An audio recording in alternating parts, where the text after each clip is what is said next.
ನಮಸ್ಕಾರ ಅಂದೆ. ಎಂತ ಹ್ಮ್ ಓ ನೀವು ಯಾರು? ನಾನೇ ನಾನು ಯಾರು? ನೀವು ಒಳ್ಳೆದಿರಲ್ಲ ನಿನ್ನೆ ನಿನ್ನೆ ನಾವೆಲ್ಲ ಕಡೆ ಇದ್ದೇವೆ. ಇವತ್ತಿಲ್ಲ ಹ್ಮ್ ಇಲ್ಲೆಲ್ಲರೂ ಅಲ್ಲ ನಿಮ್ಮನ್ನ ಅಲ್ಲಿ ನೋಡ್ದಾಗ ಎಲ್ಲೆಲ್ಲ ಹೋದ್ರೆ ನೀವು ಅಲ್ಲ ನಿಮ್ಮನ್ನಲ್ಲಿ ನೋಡಿದಾಗ ಇದ್ದೀನಿ. ನಾನಲ್ಲ ಇದೇ ಮುಖ.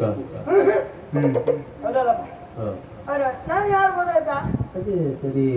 ಎದ್ದಿಯವ್ರೆ ಹ್ಮ್ ನನ್ನ ಹೆಸರು ಕೇಳಿಲ್ಲ ನೀವು ಹ್ಮ್. ಕಾಳ ಆ ಕಾಳ. ಹಾ ಯಾವ ಕಾಳ? ಹೆಸರು ಕಾಳು ನೀರಿಗಾಗಿ ಹಾಕಿರಿ ಈಗ ಬಿಸಿ ಹಾ ಹೆಸರು ಕಾಳ. ಹಾ ಹೆಸರು ಕಾಳ. ಹೌದು ಹಾ ಬೇಯಿಸಿ ಕೊಟ್ರ ಹಾ ತಿಂದ್ಕೊಂಡ್ ಮನೆಗೆ ಹೋಗ್ಬೇಕು. ಆರೋಗ್ಯಕ್ಕೆ ಒಳ್ಳೇದು. ಅಲ್ಲ ಹ್ಮ್ ಹೇಳ್ತೀವಿ ಕೆಳದ ಬದರ ಕೈ ಹೇಳುದ ಕಿಸ ಬದರ ಕೈ ಹೇಳುದ ಹ್ಮ್ ಬೇಯಿಸಿ ಕೊಡುದ ಹೌದಾ ಅಲ್ಲ ಮಾರ ಹೆಸರು ಕಾಳ